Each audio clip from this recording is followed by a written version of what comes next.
Good evening and welcome everyone to the January 9th, 2023 City Council work session. Thank you for joining us in this hybrid meeting format. For work sessions like this one, where there is no opportunity for public comment, those wishing to access the meeting can do so by watching the live stream available on our website, the broadcast on Comcast Channel 21, or by calling into one of the phone numbers listed for this meeting on the public webcast and meeting materials web page. And I do want to take a moment to welcome our new colleague, Lindsay Leach, representing Ward 7. So thank you very much for joining us. Thank you all. And with that, I call this work session to order, and we'll turn it over to the manager for our first item. Thank you, Mayor. Our first item is the City of Eugene Parks and Recreation levy discussion. And before I turn it over to Matt, who's going to lead most of that, I just wanted to make a comment because I know it'll come up and it's also very relevant for me, is that we're having this conversation in the middle of a discussion about what do our finances look like for next year. And actually this week, departments are starting to submit ideas for how will we meet that gap. And so it's a little bit of an awkward timing because we know we're going to have future reductions, but this is a service area that is so important to the community that we also need to have the conversation about what do you want to do going forward. So I just want to put that out there. We'll work carefully through this. And I know staff is thinking about that front of mind about how do we protect our services and also our promises. So with that, I'll just turn it over to Matt. Thanks, Sarah, and good evening, Mayor and Council. I'm Matt Rodriguez, the Public Works Director, and as Sarah said, we're here to share the results of polling that we had done with DHM Research. We have John Horvick here that will present those results, and they're based on 3 options that we brought to you in October of last year for funding scenarios you could consider to put a levy on the May ballot. So just to quickly run through those scenarios so you remember what they are. Scenario 1 was to maintain the current tax rate, which of course is advantageous and it's consistent with what voters have seen before. It doesn't raise their tax rate. Unfortunately, with inflation, the growth of the number of parks facilities we have, operations and maintenance requirements for both parks and our new recreations facilities, that funding scenario would end up with a reduction in service. Scenario 2 is really what we believe right sizes service for the 2024 and beyond fiscal years.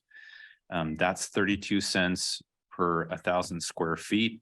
And I didn't mention it in the first one, but scenario 1 is 19 cents per 1,000 square feet. And then a third option adds to our 2024 service level requirement, that 32 cents per 1,000 square feet. It adds 5 more cents to have an enhanced security option. So that's more parks ambassadors and more parks resource officers, which are sworn police officers, as well as funding for some nighttime security to enhance security in parks and make sure people are really feeling safe there. In addition to John Horvick at DHM, who will start presenting in a second, and his staff, we have Craig Carnegie, our Parks and Open Spaces Director, and Craig Smith, our Recreation Director, that'll be here to answer questions that you may have. And just a reminder tonight, we're not looking for any action. What we're really wanting to do is present the survey, let you digest it, answer any questions that you have, and then gather feedback. The intent is to come back on our next council date, which is currently scheduled for January 23rd, with motions based on the feedback we hear tonight, which can be a number of options depending on what we hear, that would put a resolution, tell us to bring back a resolution to pass by February 13th, hopefully, so we can get this on that May ballot. So with that, I'm going to throw it to John Horvick to give you the results. Great, thank you so much, Matt. Looks like I have permission to share screen. Is that all right if I share my screen? Hearing no objection, I'm going to go ahead and do it. Okay, great. So I'm going to, as I get this up, hold on 1 second. Let's show from the beginning. Quickly, I'm John Horvick, Senior Vice President at DHM Research. We're an independent, nonpartisan public opinion and policy firm. I like to say, and I mean it, our job is to ask people what sort of communities they want to live in. And we've been fortunate to be a partner with the City of Eugene a number of times over the past on a variety of issues, including the recent transportation bond that recently passed, and here for this levy. I'm going to walk through the results. There's a full report that includes some additional information that I'm not going to included in the presentation today. And then I took out some information from this deck that works better when if you have time to have it in front of you and read it, but not quite as good for walking it through here. But if there are questions, of course, I have all that information and can address it.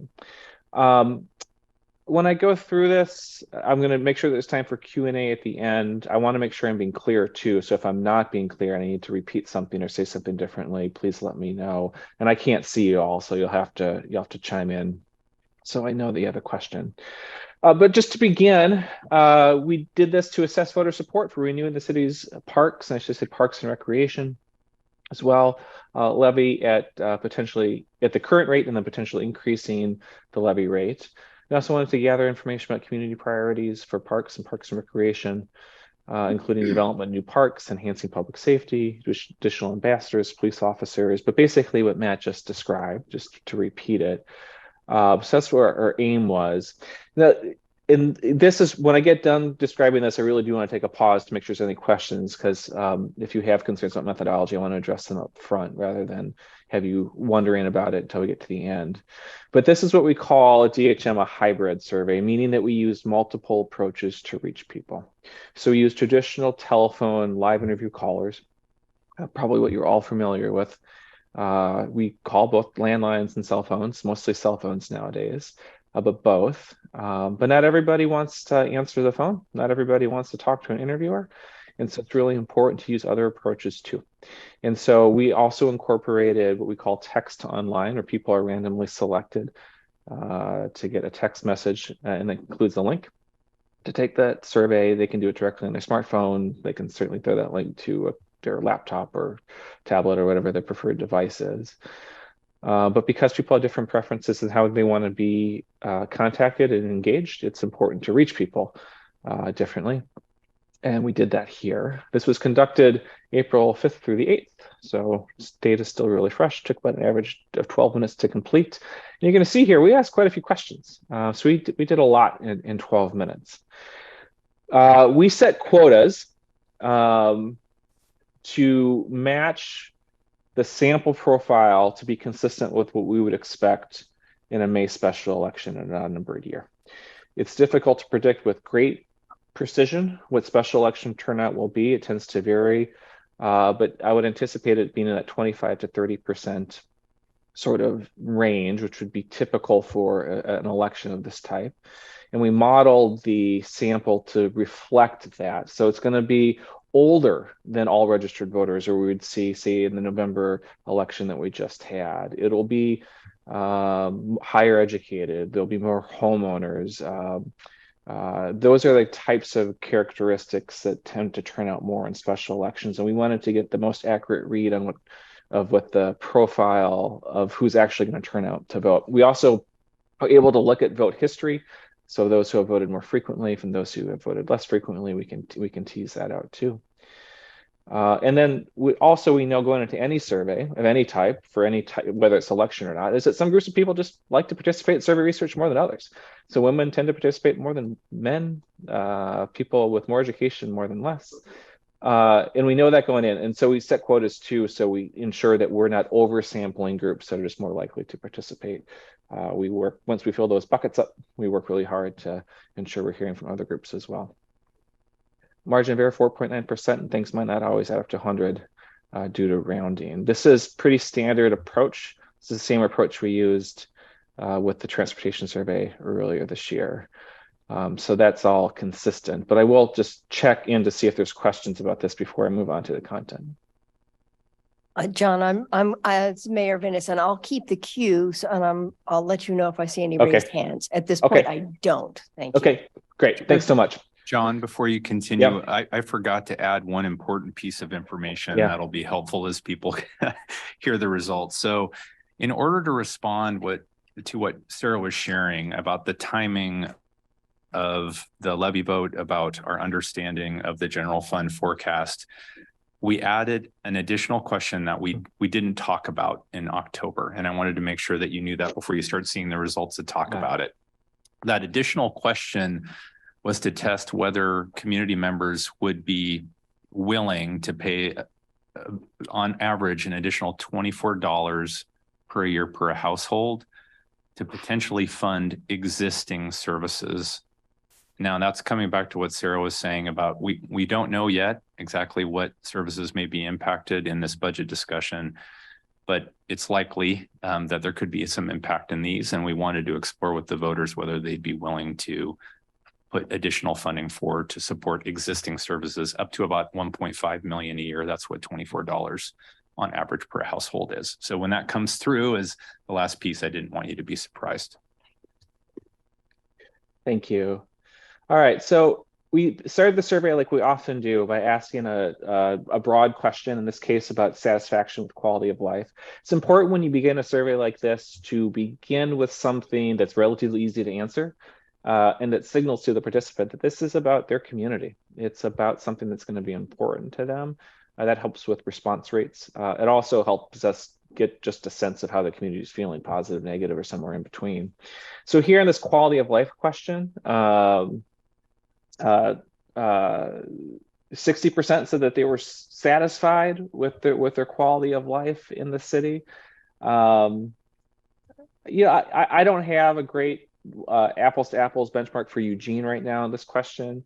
I'd say that 60% is, well, I should say differently, in the context of what we're seeing in Oregon across the state, whether we're asking statewide surveys or local communities, there's just been a drop off in satisfaction if you go back the last decade, but especially since 2020.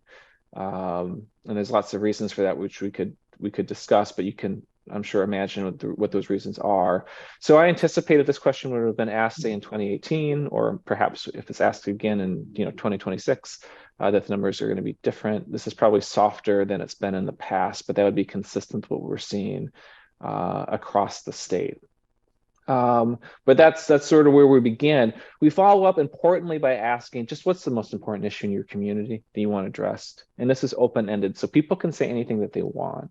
We listen to all their comments, read all the comments, and we've tried to put them into meaningful categories. And so here, ask this, 47%, so nearly half of voters said that homelessness, something to do with those who are unhoused, is the most important issue.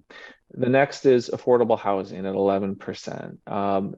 Homelessness and affordable housing are related but distinct issues. But if you wanted to put them together, you're at what, 58% of voters identifying that. Crime and public safety, they're at 11, and then you see some other issues down below. We do this for two reasons. One, so you have a good sense of what's on people's minds, but also to be paying attention, where do parks and recreation fit in terms of salience of an issue. And parks don't show up a lot. I mean, there are some things that relate to this, and I think particularly with how they responded to some of the options and what they think are important investments with regards to homelessness. And we'll see that homelessness and say crime as well, and we'll see that as we go through the survey. Just for some quick comparison, we had asked a similar question in the survey we did together back in March, and you can see that the broad categories, both in intensity and ranking, are very similar. So homelessness, unhoused, affordable housing, crime are all sort of the top three at roughly the same percentages as that we saw before. So that's what's on their mind.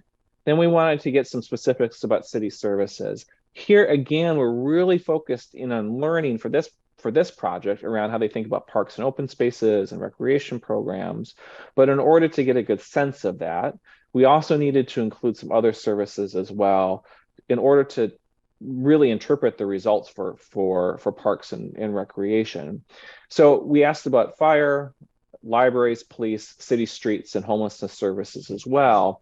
And you can see that the very top one with those very satisfied, which is the dark green bars, with the somewhat satisfied, it's the light green bars, is fire and EMS at 84% who's saying that they're satisfied. A majority, 54%, said that they're very, very satisfied. So then if we just go one below that, if we pay attention to the combined satisfied, the very, and the somewhat, is parks and open spaces. So it's really towards the top, nearly at the top of what people feel good about the city. You go a couple lines below, you'll see recreation programs. There's not more negativity about recreation programs, but the don't know is a little bit higher. So of the services we asked about, it had the highest percentages of don't know responses. And, that makes sense. Everybody, or nearly everybody, is going to experience a park, even if they don't use it directly because they're out and about and they see them. But not everybody might experience a recreation program. And so the lack of awareness is a little bit lower, or a little bit higher. But both of these are super valued programs. And so the types of programs that I would anticipate the voters would be interested in continuing to invest in supporting, because they're valued and they feel satisfied about them. There can be some risk sometimes when satisfaction is really high, because they may not feel like additional investments are necessary because they're kind of getting what they feel like they need. So we do want to pay attention to that. But I'd say, broadly speaking, that these are really, really positive numbers for the ask. And then, of course, the one that stands out here at the bottom would be homelessness services, with that total dissatisfaction, in particular, the 46% not at all satisfied. Again, we'll see there might be some ways to try to address some of those concerns with this levy or potential levy. We asked about this as well in March. I just want to call out that parks and open spaces did have a slight increase from 70% in March to 78% satisfied in December. That this is pushing I think that it would be very close to being statistically significant. I don't know off the top of my head if it is, but just directionally, that's good. If we look at the suite of services we asked about, they all increased as well. So that perhaps pretends to a changing of attitudes in the city. All right, so now we're going to get to the big question around the levy. We asked, as Matt was saying, 3 times, and this one additional time at the end. But what we did is we sort of walked them through. Here is option A. Do you support or oppose it? Here's a little bit more information about option A. Do you support or oppose it? And then we told them, or asked about some particular ways or funding that would come with that option. And then we asked about option B and C in the same way. What I'm going to do here, though, is show you the levy results first, and then show you how they responded to some of the programs and services that would be funded with these. Importantly, when we tested these, we did it twice. The first time is asking or using language that's very close to what would be in the ballot title itself. So that is the form and structure that would be typical for a ballot title, the word limit that would be typical or is for a ballot title. We wanted to say, imagine, all right, if people didn't think about this or know about this until they got their ballots, and they're getting their ballots for the first time, how might they respond? So the most conservative test that you can do. But this is option A, and we just told them to continue Parks and Recreation Services shall Eugene renew. That's an important word in this sort of a test. A 5-year property tax of 19 cents per thousand assessed valuation beginning in 2024. And we start with option A, keeping the current rate. We start at 62% yes, 34% no. These are really the sorts of numbers you would see and expect a levy to pass. So that kind of standard rule of thumb is you want to be north of 60% and have 30% or more of your support being in that certain category. So we asked if they were certain to vote yes, or just leaning that way, or certain to vote no, or leaning to vote that way. These are really numbers that are indicative of likely success. You do see on the right here, we pull out some of the demographic differences where we see some larger differences. And as you would anticipate, Democrats more than Republicans. Non-affiliated voters are supportive. This group here, this 45 to 64-year-old group, tends to be more negative on all sorts of issues. It's not a one-off to this survey or to this about parks. It's a consistent finding we're seeing, and it shows up here as well. So they get this ballot title test, and then we gave them a little bit more information, including how much it would cost a typical household or homeowner per year, and then some of the reality about this as an option. So then the next question was, told them that option A would renew an existing parks and recreation levy. If passed, the property tax rates would stay at their current rates, and the typical homeowner, and cost a typical homeowner $49 per year. So maintaining the current rates, but giving you that dollar figure. And then we told them, however, due to rising costs, Eugene would need to reduce some services and programs. So you go from 62 to 55. So support drops and opposition increases a few ticks. Okay, so we moved when we gave people a little bit more information about the consequences, both in terms of what they would pay and what they'd get, support declined a bit. Next, option B was, again, this is just the ballot title: to maintain parks and recreation services shall Eugene renew a 5-year property tax of 32 cents per thousand assessed value beginning in 2024. Now we're at 51%. Again, remember we started at 62 for option A, and here we're at 51, and that's certain. No is at 31%. Our non-affiliated drops below 50%, and we see a majority of 18 to 29-year-olds opposed now. The asterisk is just to remind me and to you, and it's in the notes in the full report, that the sample size for 18 to 29-year-olds is pretty small because turnout among that group in a special election is low. So there's not a ton of 18 to 29-year-olds in the sample, but it does increase quite a bit. So we still have majority support, 51%, but a fairly substantial decline from what we saw in option A. Then option B, given a little bit more information, here we say if the property tax would increase and the typical household pay $83 per year, then however, due to rising costs, Eugene would only be able to maintain programs and services at their current level. So this is saying you're going to pay more, but you're not going to necessarily get more services or programs because of rising costs. So now support is down to 48% and opposition is up to 47%. And then option C, here is a 37-cent rate. We're at 49% support, 44% opposition. And then with option C, with the additional information, we're telling them it's going to cost typical household $95 a year, and that this increase would allow Eugene to increase park and recreation services focused on increasing safety and preventing illicit activities, including unsanctioned camping, graffiti, and litter. And we saw at the top of the survey, unprompted, those are some of the top issues that voters are concerned about.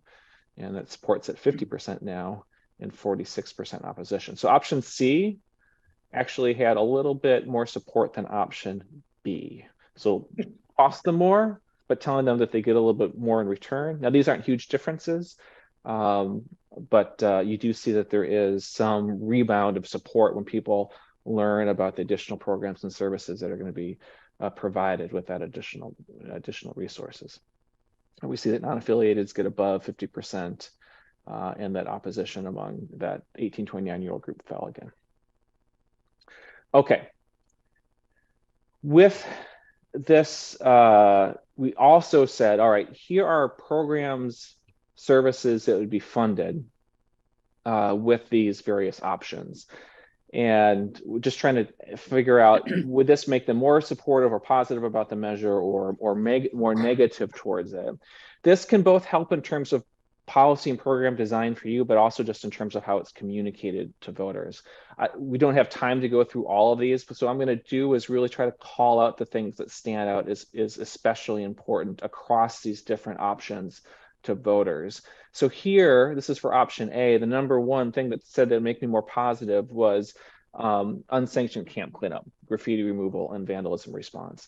So it really is drawing a direct connection between this parks levy and what voters said out of the gate, that this is the most important thing to me in the community to address. And so 73% said we were positive. Number two, park maintenance and activities, including reopening restrooms, turf mowing, landscape bed maintenance, bed and tree maintenance, and maintaining equipment. I can't tell you with certainty if it's this combination of all these different things or if it's any one of them in particular that makes people feel positive. This is not in the data, this is my interpretation, but I imagine opening restrooms is what's driving quite a bit of that. Could be other things too, but I suspect that's part of it. I'll just call it what's at the lowest priority among this, although most people said it would make them more positive. It's funding and maintaining future parks and pools. I think if we went back and asked the question again, we would tweak the language a little bit because it probably didn't accurately describe as well as we could have how that dollars would be spent. And I think staff can help us describe that better than I can, but I would call that out. Things that maybe are perceived to be in the future and not immediately addressing concerns today, though, in terms of a message and communication learning, I think we see that in that result. Then for option B, and we said that everything in all of this below here is on top of what we talked about in option A, but this is just the top thing again is additional staff to clean up parks and waterways affected by camping and dumping in parks. You know, again, most of these, a majority of people said that made them feel more positive, but again, addressing their number one concern around homelessness, unsafe camping, crime, graffiti, litter, really does impact people how they think about this levy. These other things make them feel good too, and we can talk about them individually, but just they're all positives. The one that's lower is additional park ambassadors to provide information to parks users and remind people of parks rules. I think again, if we frame these parks ambassadors as doing more of the helping clean up and address some of these issues here, which my understanding is what they do, we would have seen a higher response here. But it just tells you, I think, these results, where people are putting their focus, where they think the priorities are, and perhaps how to communicate the benefits of these levies to them. And then for option C, additional parks resources officers, 67% dedicated, additional parks resource officers serving as dedicated police officers to address increased illicit activity in the parks. 67% said that make them feel more positive. So addressing public safety concerns, addressing unhoused encampments concerns are things that are really important to voters, and that's consistent with what they told us even before they knew what this survey was about. So then in the final test, we said, all right, you've heard about these different options. Tell us which one is your absolute preference, if you had to choose one. And here's where honestly, the results get a little trickier. A plurality of people said option C, which was the most expensive option, but delivered the most benefits as well. But it did not have the highest level of support. Remember, option A had the highest level of support. But a plurality of people said if I had to choose one, I'd choose option C. And you know, it's a challenge, I think, with these results, that you know, perhaps getting to a majority 50% plus one would be a smaller scaled levy that perhaps has the highest likelihood of success, but there's more voters in the community who would prefer something more robust. And so the results are unfortunately, a little muddled there, a little challenging there. And then, as Matt was saying, at the end of the survey, we asked this additional question. Recent budget reports to the city of Eugene show that there may be an unexpected budget shortfall in the city's general fund in the next few years. If this happened, would you support or oppose paying an additional $23 in your property taxes to ensure that parks and recreation services are maintained? This would be in addition to the property tax options previously discussed. We really tried to make it clear to them that this isn't $23. It's just $23 plus what we had talked about. And that's 52% yes, 43% no. So it looks like there's about 50% of voters who would likely turn out in this May special election who are committed to saying yes to something. And it's probably not a whole lot higher than that. I mean, with good communication, with good outreach, these numbers can grow. You know, but there's substantial opposition. But even at this end here, with, you know, hearing all three options and then hearing this additional thing, you know, it's a 9 percentage point gap on the yes side. And so, you know, there's real opportunity there. This is probably difficult to describe. There's lots of numbers here. I'll just try to describe what this over here. What we wanted to do is just to show you like how support is sensitive to the various options and costs. So 60% of people were yes on option A, and that means they were on just the ballot title question and the informed test question. So 60% said yes on option A. 42% said yes to option A and B. Again, the ballot title and the informed test. And then you see 34% were yes to every A, B, and C. 31% were yes to A, B, C, and this additional $23.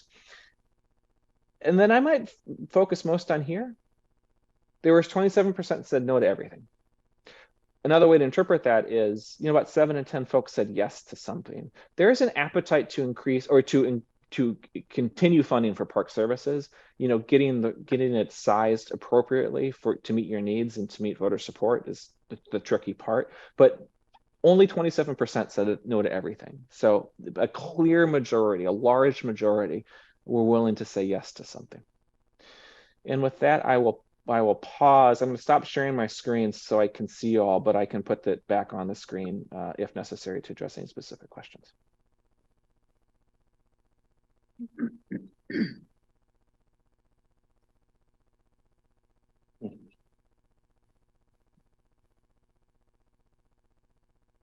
Are we ready for questions now? Or is there a?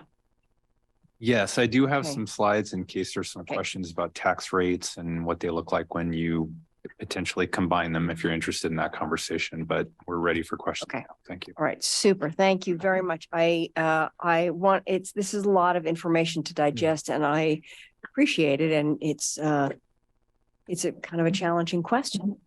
The public actually wanting this and then, but it's not clear how far we could go and really get support. So thank you for sort of laying that out for us. And I do have Alan in the queue and then Emily and then Randy. First, I was puzzled by why option C would garner more support. And then I thought, well, it's not just a financial question. It's actually a, what do I get for what I'm paying for? It's a value question. And that makes sense to me. If you think more people believe option C gives them more of what they want, then more people support it. And so I could see how option C actually ends up on top. And so it's really a kind of a bang for your buck value question and how people perceive that. And I gathered from the slides 21 on, the things that resonated with people were the words cleanup were all over the place. That resonated with a lot of people. And then, you know, making sure the basics are taken care of, mowing, keeping the restrooms open, landscaping, But, and then on option B on slide 23, additional park officers serving to address illicit activity in parks. So that resonated as well, kind of. And then, so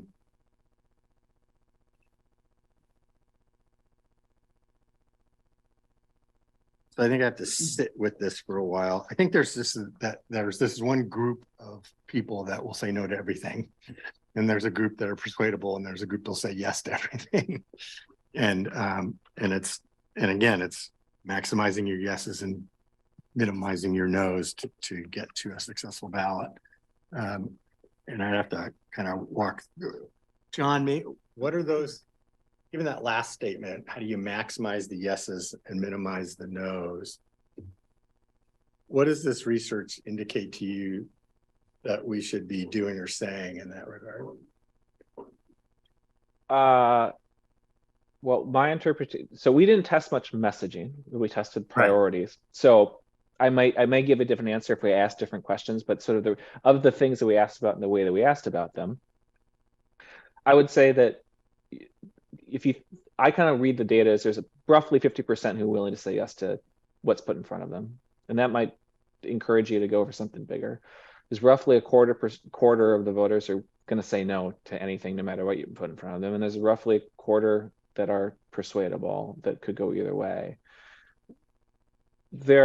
Parks are highly valued, and that there's real concerns about public safety and unsanctioned camping.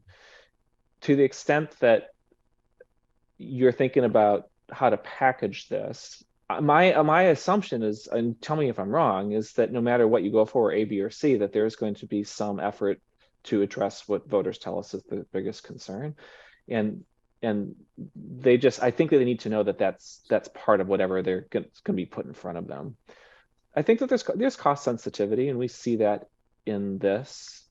We see the decline between A and B, I think tells us that there's cost sensitivity. Yeah, but that feeling safe at the parks, feeling safe. It's like, Mhm. like, how that's put together exactly. I think that's sort of beyond, but the levy has to address that concern, I believe, in order to feel confident that voters are going to say, a majority of voters will say yes to that. Right. Right. That makes sense to me. Yeah, they addressed the first two issues on our surveys, homelessness and safety and crime. With safety, they're more likely to. And that, I guess that speaks to packaging and what the services are. And if you can make it clear that in voting for this helps in those regards, it has a good chance of passing again. What was the first vote on the levy? Does anybody know what the percentage was that? It was just over 65. I suppose 65 plus. in favor. Is this like the library guy? Are you rounding up or down? I'm rounding down. I think it was 65.3 or something to that extent. Okay, thank you. Emily, then Randy, then Mike. Well, I think that this green paper's answered my question, but I'll ask it anyway. Adding the additive existing services option. It's not plan D. Can go with A, B, or C.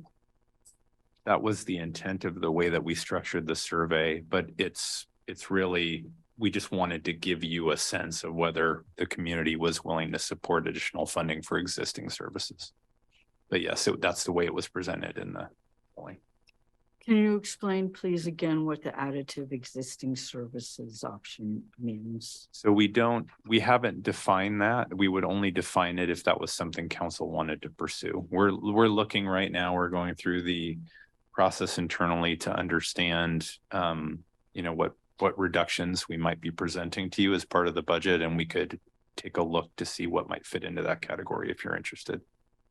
So this would be for replacing things we'd lose from budget cuts? Yes, if that's what the decision of the council is in the budget. So really, we should add it to every single one. Because that's what we need to keep what we have now. Because of inflation. Potentially. We weren't certain when we were going out to do the survey, what those numbers would look like and how that might play out across the different departments.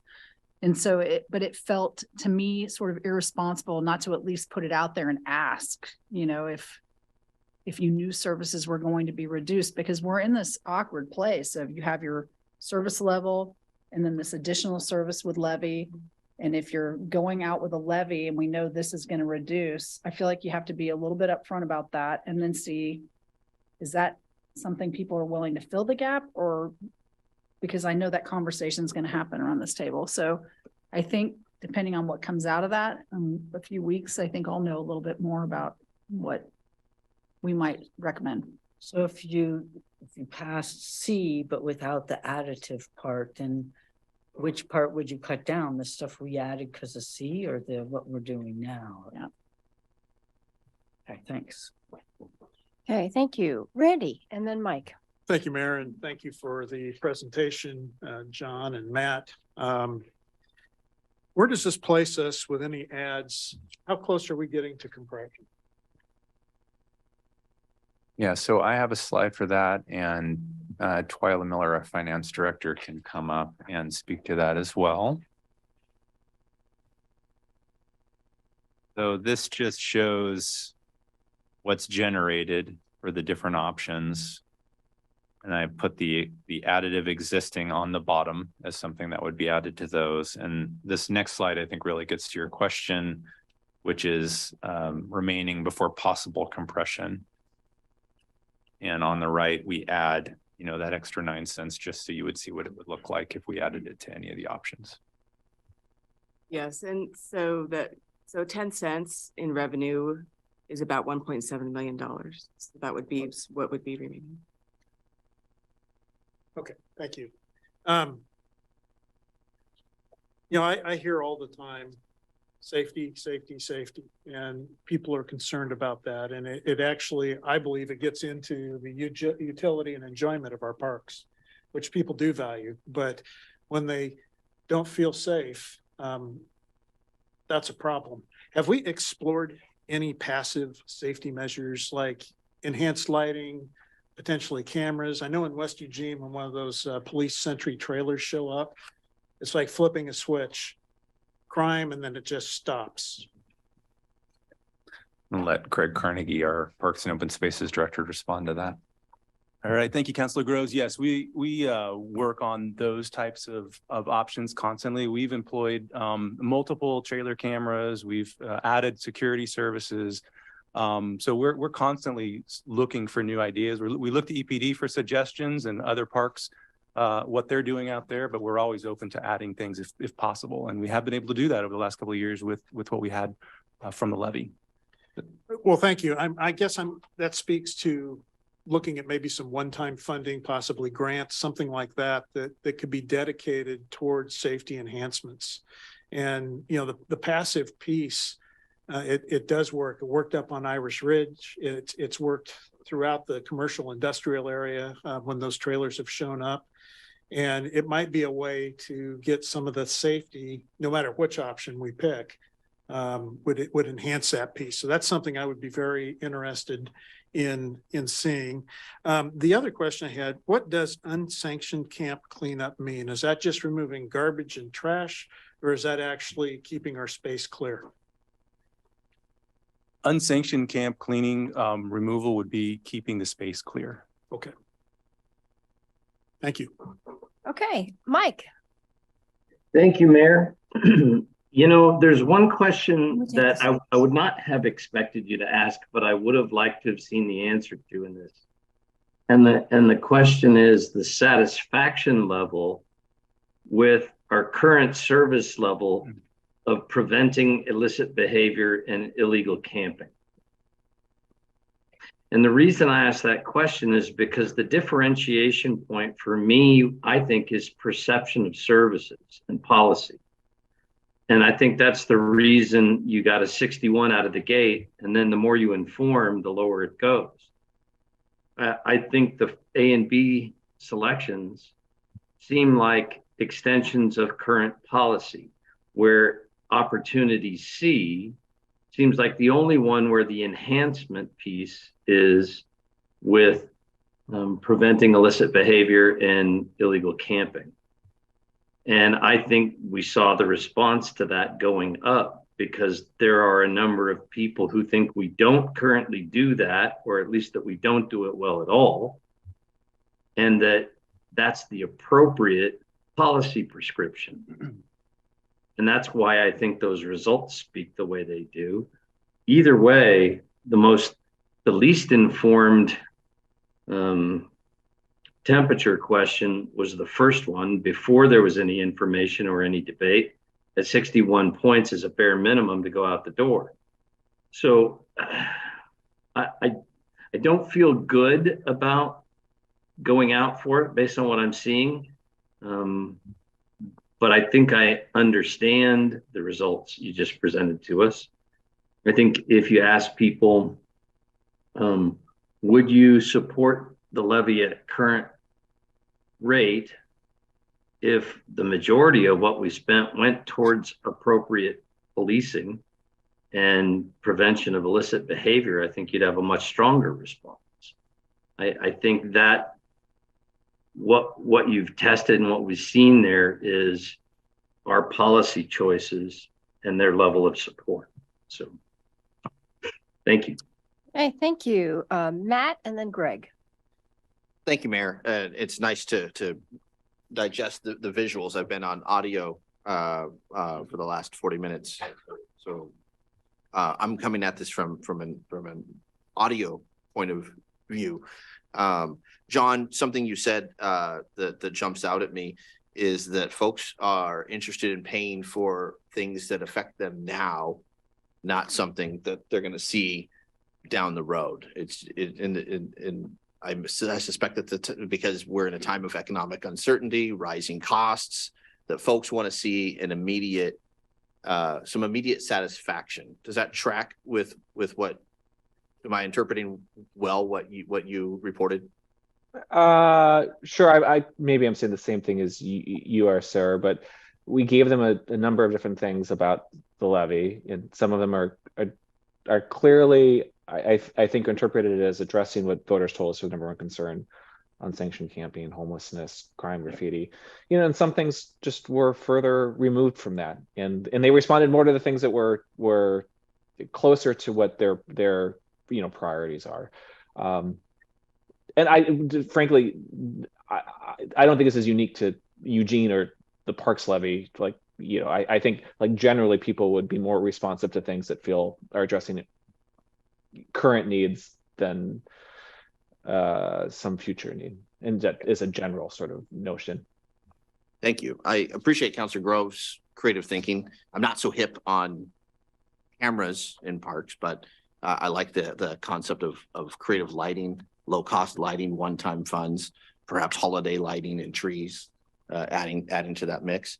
But when folks are 61% right out of the gate, because there's no additional cost at a time of economic uncertainty and costs of goods are on the rise.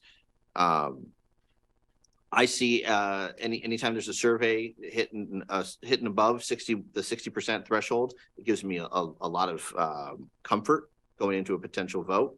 I think the best poll is the latest county parks and parks bond renewal or parks levy renewal, excuse me. The $49 at the maintaining current rate level, that's the average cost to a typical home per year, $4 to $5 per month. And even if we could make some compelling arguments about additive existing service options around the public safety piece, adding an extra $2 a month, you're still tracking in at more affordable than a subscription to Paramount Plus. So I think I would want to embrace that maintain current rate and really ensure that if we were to ratchet up, that we're ratcheting up not by much, but we're doing so that's embracing the longing that has been signaled to us by the community in regards to alleviating houselessness, in regards to embracing public safety in our parks. Another thing, John, that you said stood out to me was defining certain pieces. We saw a spike of support.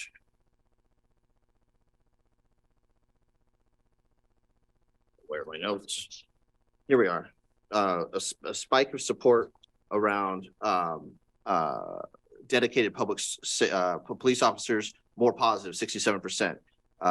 Relatively strong support, a majority for nighttime security patrols at 53%, but then funding for 2 additional park ambassadors drops to 44%. To John's point, I suspect that's largely because we're just simply not defining those. So sorry to be all over the place from my audio report, but I hope that tracks.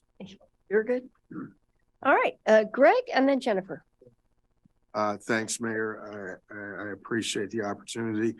I have a rather interesting question on this, and that is, I know that you guys, Greg and Craig and Matt, have all delved into best practices in other jurisdictions and other cities, special districts, all of that. If you have your wish list in terms of what we would be able to communicate to potential voters about what is visible, could be verifiable, and present value for their vote in terms of something that is that would make a visible difference in the way that our constituencies engage the park system. So aside from cleaning it up, aside from, some of the other pieces, what kinds of, I'm trying to get to, what kinds of infrastructure enhancements could come out of a levy like this that could make a difference, at least a significant difference, in the perception that voters have and how their money is being spent? So my response would be, we just had a bond that was very supported and very specific to recreation. We just renovated 3 facilities for upwards of $28 million. And then we had in the these levy. packages, A was doing what we want to do, and that's, if you notice, it's taking care of the maintenance of those buildings. So we built something, now we're gonna maintain them. But it doesn't get into additional programming, the reason those buildings were renovated, and the quality of services and the quality of programs they bring until you hit option B. And that adds funding toward programming of those buildings. That has nothing to do with safety. That's simply our systems plan at work. It's what we tried to describe 5-6 years ago and our progress moving forward. So it's building our infrastructure and then utilizing that infrastructure to serve the community with recreation activities. So that would be my part of the answer. So how do we communicate that better to the voters? Because people see some of that, but I don't think that they really get all of the behind the curtain stuff. So, well, through marketing and communication, but really those, let's see, it goes into one of those slides that was shown that specific again to recreation, not as many people know recreation than they do parks. So parks are much more available to everybody every day. So it is about communicating to those users of our facilities about the enhancements that we've done. Those who are currently using Campbell, Sheldon, and Echo Hollow are very impressed with what programming is coming out of those new facilities. I guess your question is, we need to market and advertise more to those who don't really know that those wonderful renovated facilities exist.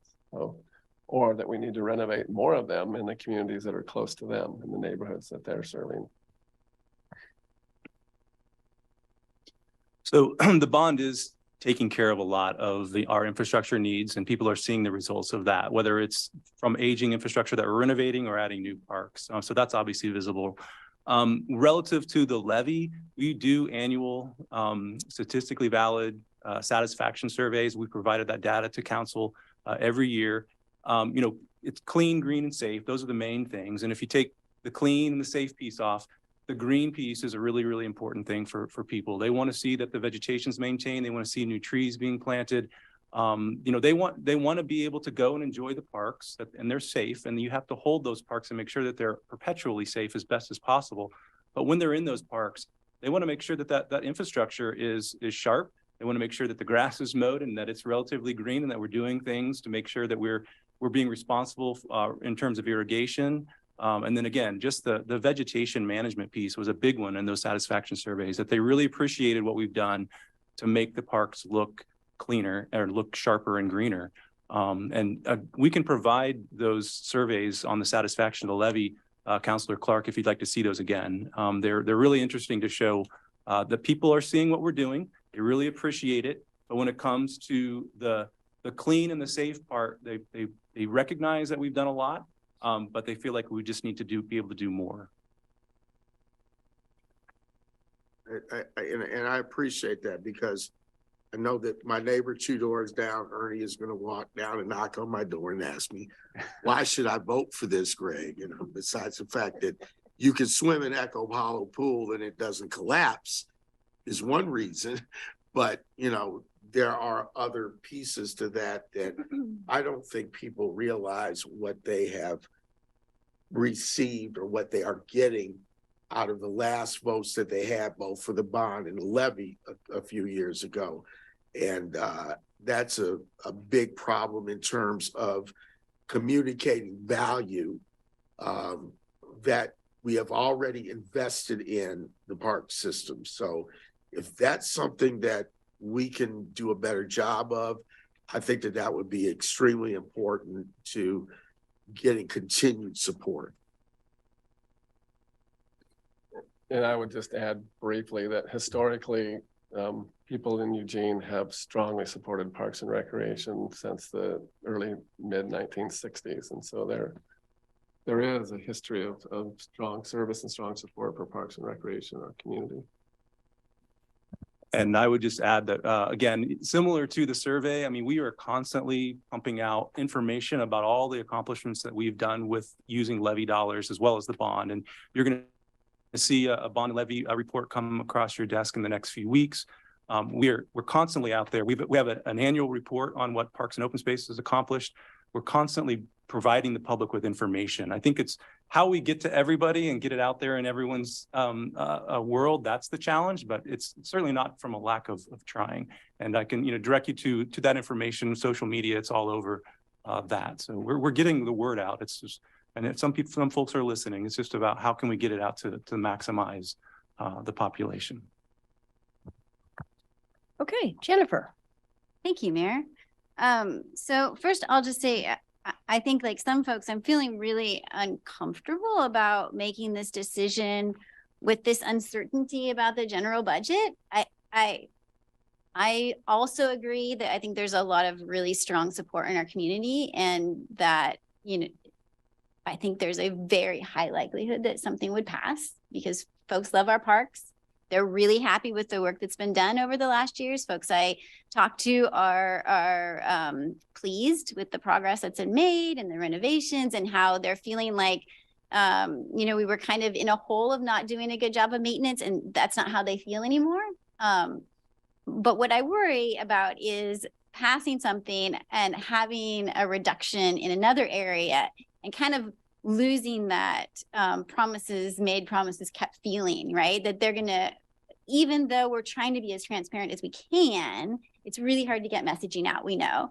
And that long-term, we're going to hurt ourselves in our, you know what I'm trying to say here? I really am concerned about that. And even if we get this and we get our money, that when that's over, we may be in a bad position because people don't necessarily trust that we're going to follow through. So I don't know how to solve that, obviously. But I just wanted to put out there how I'm feeling about it.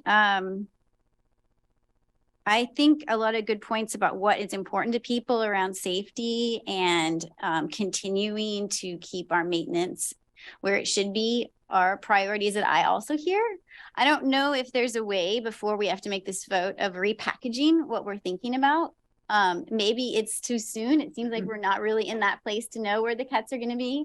But if there's a way that we can kind of package it around the things that folks are really concerned about a little differently, I might feel a little bit better about that. I don't know if that's super helpful, but.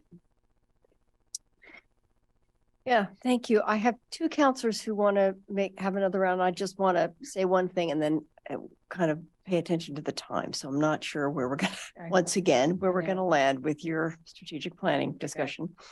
That's called planning. I actually kind of resonate with Jennifer's comments about the uneasiness of feeling like we're going to take money from one and add money to another, and where are we landing? But I also have a concern on the other side of this, which is that these are such important assets to our community, and the consequences of not keeping up now, let alone adding, but of not keeping up means it'll deteriorate. Mm-hmm. So we will be undoing what we have now done. And so that also feels like a failure to keep a promise. And I'm also so there's a worry about the deterioration sort of the physical, either of the programming or the facilities or the parks themselves, but also a concern about a deterioration in public safety. And I just don't think that's going to get better on its own. So that feels, given the community's concerns about public safety, the anxiety about whether the trails are safe or the parks are safe, that feels important. So I think in my mind, even with the kind of uncertainty of not knowing exactly where we are with the budget, I do feel the need to sort of recognize that this is really important to the public. And if we really allow it to deteriorate a little bit or fail to respond to public concerns about public safety, that we really will have let people down. So worried about the price tag and worrying about the tolerance, and also thinking about all of the things that now live on people's tax bills. How is this extra hit gonna feel? And I'm not exactly sure how to evaluate that, but I'm hesitant to say just do the minimum, because I just think we clearly need to do more than that. All right. I have Emily and then Alan for second round. Thank you. Without even thinking about what we might have to decrease because of budget cuts, if we don't put it out or whatever we put out loses, what will happen with parks? What will we be giving up? Even if we don't have to spend more for what we have now, what if there is no levy? Then what happens? Because I think it's important, if we're going to get it to pass, that people understand not that it takes this much to keep it where we're at, but if we don't get it, what's going to happen? Without that information, it'll be harder to convince people. So we would have to take a deep strategic look at all of our services across the spectrum of parks and open space and prioritize what we've heard from the community that they value the most and make some changes and repurpose where that funding lies is essentially where, in my mind, and I don't know if city manager has another thought. Obviously, it's not my decision entirely, but that's what I would do is take a deep look at that full service package, knowing that we've got the $2+ million loss for park maintenance and on operations as well as safety, and that we really can't, as the mayor's spoken, we really can't let the community down when it comes to cleanup and safety. So we're gonna have to do our best to try to prioritize what we've heard from the community over these years. Well, I certainly don't want you to take the time to figure that all out if we don't have to use it, but I do think it would be helpful for people to have an idea of where it would, how much less would the trash be picked up? How much less would the grass be mowed? How often would the bathrooms be cleaned? Because that's stuff that people can really grasp. And I'm concerned that level A won't keep us where we are, and that will make people very upset. I want to do it all, but that's a lot of money. I'm also concerned about the public safety part, which is certainly one of our top goals. But we already have the payroll tax, and then general fund money is going to go down. So people want the payroll tax to pay for the police. And I think that there may be some pushback if we then say, okay, we've got general fund and payroll tax. Now we want some money from the park levy for police. So I think we need more safety everywhere. I'm not against having them. That's a concern that people might say. And just to clarify, Councilor Semple, I believe there are 2 officers that are parks officers that are funded with the levy funding right now. So those are the 2. So this would be adding to that. So we do have a public safety element in the existing levy, but I just wanted to clarify that. And so if we didn't have it renewed, then we wouldn't have those police. And Likely, and if we got more, then we'd have 4 police. Okay, thank you. I think people are going to want to know this kind of information of that keeping the rate the same is not keeping the services the same. And if the budget for parks goes down, it's really not. So it's a complicated one as to how we're going to present it. Thank you for all this work. I mean, even if we go, yay, C, and then the budget gets cut, where do we cut that? Do we cut the stuff that was extra in C or B or A? That's going to be confusing. Thank you. All right, Alan, and then Yeah, Greg. I had the same question as Emily. We've got the bond, and that's for construction of building stuff. The levy is for operations, the maintenance, the cleanup, the landscaping, keeping the bathrooms open, the public safety officers, the ambassadors, so all that stuff. And my least satisfying part of the AIS was the answer to what happens if the replacement is not approved, only to be seconded by your answer, Craig, which was not very satisfying. If the answer is, I don't know, we'll have to look and figure it out, that's a terrible answer. I think you actually do need to go and look at what did we add and what would we lose, and come up with a concrete list of things. We've done that before, where we said, okay, we don't pass this, and this go away. And I think it actually has to be kind of that quid pro quo. People got to know what they're buying. So those people that say, I don't know, maybe, yes, no, but if in front of me it says, if I vote no, then I don't get this, this, that might swap me over into the yes vote. So I think you do actually have to come up with that list. I know it's hard to do, and it creates turmoil within your staff, but I guess I would start with what did we add? And that kind of goes, start with that. Maybe not all of that goes away, but that would be the first hit, I would think. And I guess, Jennifer, I struggle with that all the time. I'm doing this quite a while, and it's always a struggle with, well, we're working on this, and at the same time, this is a problem. And so do we not work on this because this is a problem, or do we not enhance or fix this because we haven't fixed that? The city's got 40 something different services, and they're all in different fluxes all the time. What I've come to kind of settle down with is that, yes, we may actually enhance over here and cut over here. And that's just the way the real world works. And it sucks, but that's the way the budget ends up doing it when you have a complicated enterprise like the city of Eugene with all these different services. And it's kind of, it's harsh, but and so, I'd be in favor of keeping or enhancing this, even though I know, because I know people love our parks, even though I know we are going to be making cuts over here. It's this is what we get paid the big bucks for. I would just, these trade-offs. was going to speak to Craig's answer, because what I heard, and I appreciate you were like making eye contact with me, like, do I even want to answer this question, is that when we initially went out for this levy and got approval, we were in a whole different world. I mean, the world was different, right?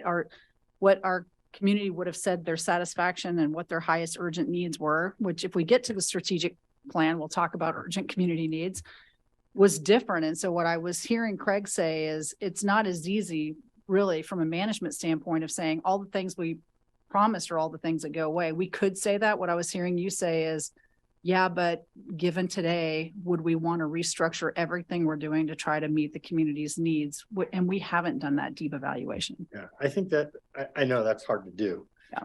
I've had to do it. It's difficult, but I think it's actually necessary. I think you actually have to do it in order to get the list that Emily was talking about, because I think that's important. People need to know what they're giving up if they vote no.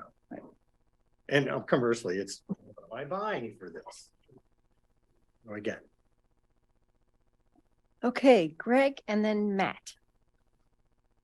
So in terms of leveraging the infrastructure that we do have to create other revenue sources, so, tournaments, other kinds of events that can consistently bring in, or at least bring in influxes of new revenue.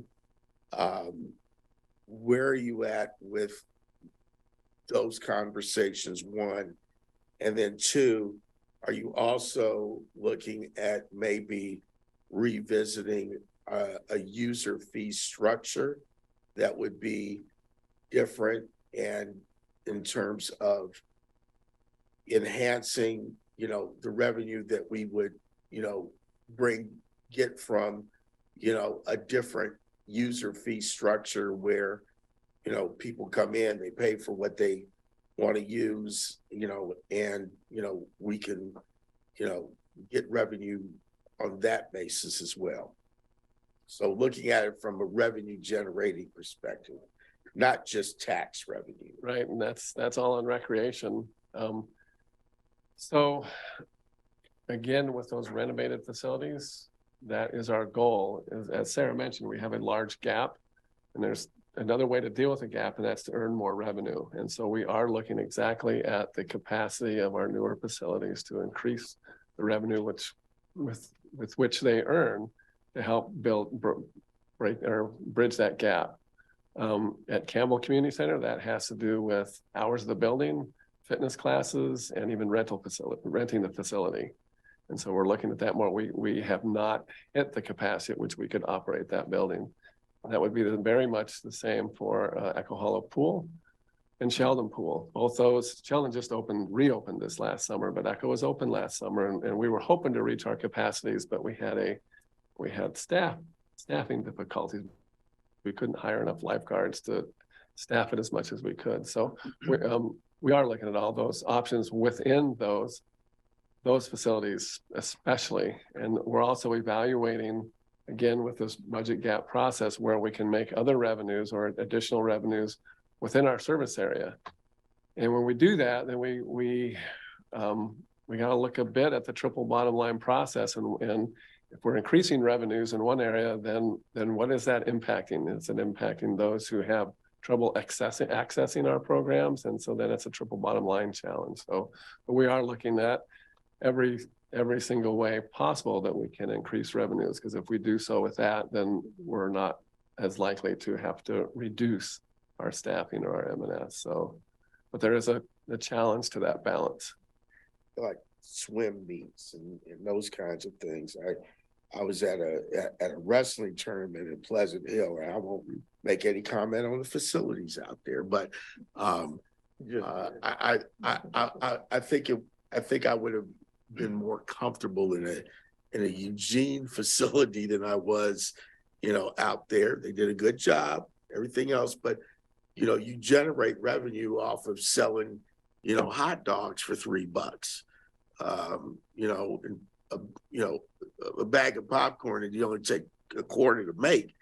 You sell for $2.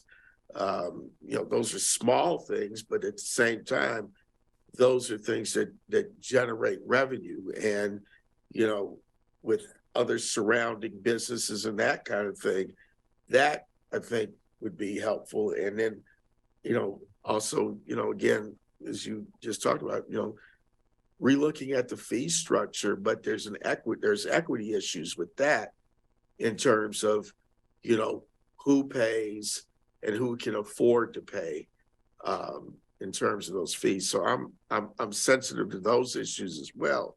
But I think that we have to figure out the equity issues, but at the same time looking at ways that we can enhance our fee structure and increase outside revenue. Okay, thank you. And Matt. Thank you, Mayor. Similarly, I would like to suggest, because this is a work session on parks and recreation funding, if we haven't thought about this already, a tip jar or a system. How many of you were shopping around the holidays and it was an extra $1 to chip into Food for Lane County, or an extra $1 for veterans? If I'm buying records at St. Vincent de Paul or Goodwill, you round up to the nearest $1. So if there's a tip jar system in place, capitalizing on the generosity of our most frequent users, who may be the most affluent or the most philanthropic among us, who might want to chip in when they're going to their nearest dog park to buy more bags. They might want to chip in every time they use our services out of the kindness of our own heart, or of their own heart. So has that been explored at all, or is that are there any kind of gut reactions to a kind of a tip jar philanthropic? I think tips would be great. $5 million. I don't know if we would generate $5 million. Yeah, I think that's the key. And we have looked at these types of things that you're referring to, and other things, including sponsorships and such. And part of it was in that revenue report that we've done, and we looked at a variety of these things, and they are nice to bring in some additional supplemental dollars, but they do not provide us enough to get us where we need to be in terms of maintaining the size of the park system that we have. So we are always looking at food trucks and beer gardens and different things like that, but it really is more kind of like the tip level of dollars that we're bringing in, as opposed to the real revenue that we need to sustain and grow the system. But they're very good ideas, they're creative, and it's fun to think about. And we have in fact done that, and we'll continue to do so. Lindsay. Thank you so much for your presentation. I think that there's actually really encouraging statistics here that you've presented. I I think it's great that almost 40% of homeowners are choosing option C as their preferred option. As a homeowner myself, I would choose option C. I want my parks, and I think that we live in a place that does choose this. I understand the concerns about the budget, but I think, you know, going for it and marketing this is what I think we're all saying is really using the pieces that people find to be very important. I think safety and cleanup are some of our biggest issues. I think that can be enough if we say it correctly. And we should, I think it's our best opportunity to not decrease our funds. So thank you for putting together this excellent presentation. And I look forward to talking more. Thank you. And Mike. Thank you, Mayor. I just wanted to agree with Emily and Alan in their assessment of, I think this should be marketed, as Lindsay just mentions, with the opportunities and what's presented as what people are getting for their dollars. I also think it's important to say what they would do without, or what we as a city would do without them. I got to chair the Lane County Parks Levy that just passed, be one of the co-chairs. And that was a really different sort of ask, because maintenance had been deferred for so many years on so many of the county's 7 parks that they were in danger of needing to close a couple of them if they couldn't pass it. And I do think that that potential negative reinforcement was a part of why people voted in favor, because they wanted to maintain what we had appropriately at the county level with that. Craig, did I hear you properly, or did I understand all this property? Current levy is producing 5 million a year, or excuse me, Lance, that 5 million a year or in total? No, the current levy is generating around 3.1 per year. The parks portion of that is a little over 2 million of that. Okay. And the time frame of a new levy would be a 4-year, a 5-year, where I believe it would be a 5, which is the current cycle that we're on right now. Mm-hmm. Okay. I know of and have argued with my friend Alan many times over the ownership the city has of a current park asset that's, in my opinion, underutilized, near a golf course. And I wonder, are there underutilized, undeveloped parks of a similar nature that are in, let's say, R1 or housing usable lands that we're currently holding more than the Laurel Hill stuff? Yes, sir. I actually currently have a list of those properties on my desk. And our team is looking at those. There's not a huge number of them, and a lot of them are quite small. And again, it'll only generate one-time dollars, not ongoing. But that is certainly something that we're exploring. We're trying to turn over every rock out there possible, and so that's certainly one of them. Okay, thank you, sir. I appreciate it. Okay, I have several people with another round. Are you good? Okay, Jennifer, second round. I just wanted to push back a little bit. Sorry, it takes me a while to think. We've been talking about how having this list of things that we would cut, and I was sitting here and it was making me a little uncomfortable, and I think I finally figured out why, and that's that it could be worst case scenario, a very large cut. And I would really hate for that to fall completely to staff without our community being able to be a part of making those, what will I assume be very difficult decisions about what we cut and what we don't cut. And coming out with a list and saying like, these are the things we would cut feels a little disingenuous, because I mean, I would think that would be a better decision done when you had a full picture rather than making that, I don't know, that decision beforehand. So while as a voter, I would want to know that, I don't know that it's the choice we should make as a responsible government. Thank you. Emily? Remember, thank you. I should remember this, but how long until we have to put a library levy out there? 4 years. Yeah. Just did that. We just did it. We just did it. Here. Thank you. Last year. I'm glad I won't have to think about that for a while. 3 years away. Alan? When we did that before, what we did was, we came up with a list larger than the amount we needed to cut. So there were things on the table.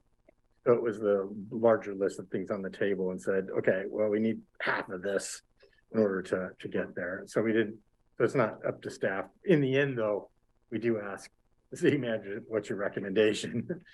But you could do it like that, where you have a larger cut list. Problem with a larger cut list is that it wreaks more havoc in the organization in terms of, oh no, that thing that I do is on the chopping block and could impact morale and things like that.